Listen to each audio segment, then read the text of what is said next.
I want to talk about how your NSL journey began. I know you've played for the New Zealand national team, you've bounced around different clubs. So at what point did it occur to you, maybe I should try out playing in Canada? Yeah, it was at the early stages of the back end of last year.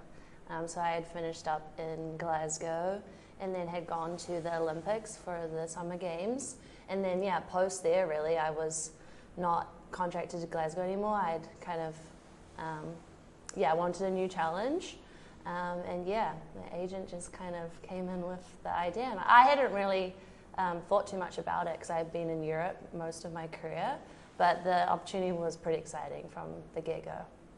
What about this league and this opportunity drew you to it? I think I can sympathize a lot with the country not having had a league for so long, and probably should have had one for a lot earlier. Coming from New Zealand, we've only recently had a pro team that competes in the Australian League. And so, yeah, I was attracted to in that sense, but also Canada as a whole. I think the comfortability between New Zealand, like there are a lot of similarities. So, yeah, I was like, this could be really, really cool. Tell me more about those similarities, because I've heard you say this before. Yeah. Give me some specifics. Well, I've heard that like Canadians are really friendly, like Kiwis so far. Tick. Okay. Landscape as well. I'm in obviously Calgary. I've heard amazing things about Banff. I'm yet to see it, but like again, I've been very privileged growing up in New Zealand with my backyard. So I'm excited to see, your mountain ranges, your landscapes, your lakes, and yes, see the similarities with back home. How much confidence did it give you that someone like Diana Matheson was leading this league? Oh, huge. And I know how long she's been like trying to get this going. And she's been such a prominent figure, obviously, in the Canadian soccer setup for a long time. And she's had such a phenomenal career. So I was like, yeah, there's something special here. And you can't really put, I guess, a phrase to it. It's just like there's a really cool energy and feeling. And I mean, since arriving in Calgary, I've seen the excitement on the faces of those that have been behind the scenes from like 2.5 to now. And they're almost quite emotional with it all, and like that feeds onto us as players. This is big. Well, because the one thing that I keep thinking about is this league is changing the way that girls can dream. 100%, yeah. Do you think about that? Yeah, like I see myself, and through my career, as hopefully having a really prominent role in that setting, and sharing my experiences and my journeys as a footballer, and for the girls and non-binary people to have exposure right on your doorstep, like that speaks volumes. And I've seen the increase in numbers and the involvement and the smiles on the kids' faces back home having, like a women's team in New Zealand. So yeah, I know that the sky's the limit really for this space, and women's football is just skyrocketing right now. So I think, and although it's been a bit delayed for Canada, like they're coming in at a really, really exciting time. So I'm trying to take that narrative with it all. From a player's perspective, you left home and played in clubs in Europe and elsewhere.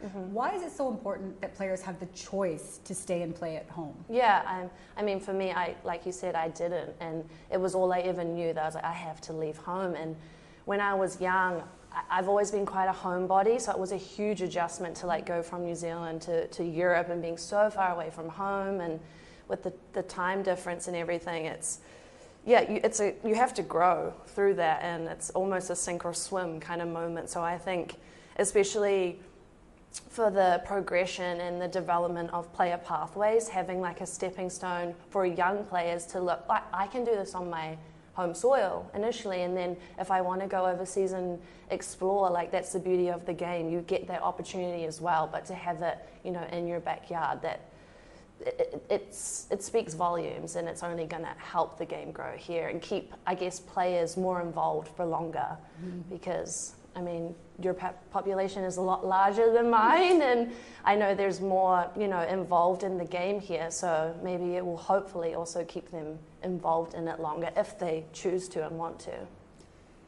I've checked out your social media accounts and read articles and watched videos, and one thing that strikes me about you is you seem very self-assured in who you are, and you're out and you're proud.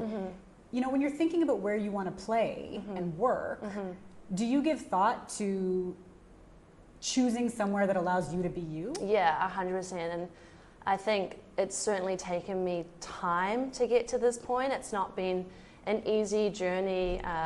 It's obviously everybody's different in the community as well. But yeah, for me, especially at this point in my career, it very much comes into play. And yeah, you want to be able to go somewhere where you can be yourself. And there are parts of the world where that's not possible right now.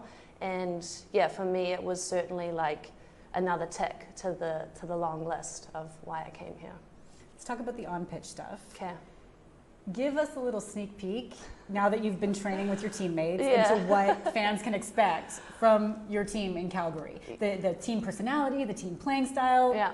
Give us some pointers. I think for us, you'll see the collectiveness really early. I think for me, I've obviously just been away with the national team, so I haven't had a great deal with the group yet, but like the connection is already there, which is really, really cool. Like sometimes that takes time to develop, but I've heard that that's the case elsewhere as well. So there's a little bit of competitiveness with that. But no, I think you will see a cohesive unit, a unit that really works for each other.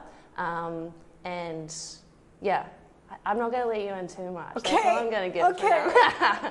You know what else though is cool is the fact that all of you are joining this team and building it from the ground up. Yeah, that's something that you never probably be a part of, or I probably won't in my career. Like I've spoken with other girls about this. Usually when you go to a team, it's maybe a handful of you that are like signing at the same time, but this is a whole squad. So it's like a completely different narrative than what I've, witnessed in my career, and that's also special. Like you can take a lot from that too. So you're starting to build something cohesively together from day dot, essentially.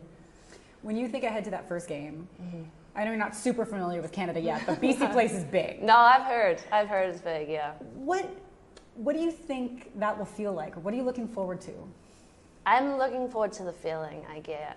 I'm big on energy these days, and I know the build-up's already starting now that it's public, that we'll have that opening game. That in itself is special. Like, we're already being part of a historical moment. That's like another tick in that history box. And yeah, like, I can't wait. I can't wait to get out there and play and, yeah, feel everything. But I'm going to be sure to take a moment to be still, too, and, like, really appreciate what this stands for this country, as well as myself. So I'm excited. Last question. Mousy, your nickname. Yeah. Give us the story. Okay, long story short, Meikayla Mickey Mouse. Literally when I was 12, I played on my first, or might have been 14 actually, my first all girls team. And prior to that I was with boys, and there was another girl whose nickname was Mickey. So she became Mickey, I became Mouse, and it's literally stuck for my entire career. I actually prefer it because Meikayla's a mouthful. Sometimes I get Mickey, but I'm like, no, it's Mouse. And you know what, most people buy into it, so I've started with that with Calgary, and so far so good. They tried to get Moose in. I was like, no thank you. The Canadian twist. Yes, exactly. I was like, I'm not sure about that one, but yeah, that's where Mouse comes from. You can adopt Canadian culture to a certain degree. To an extent, yes. Well, thank you. This was great. No, pleasure.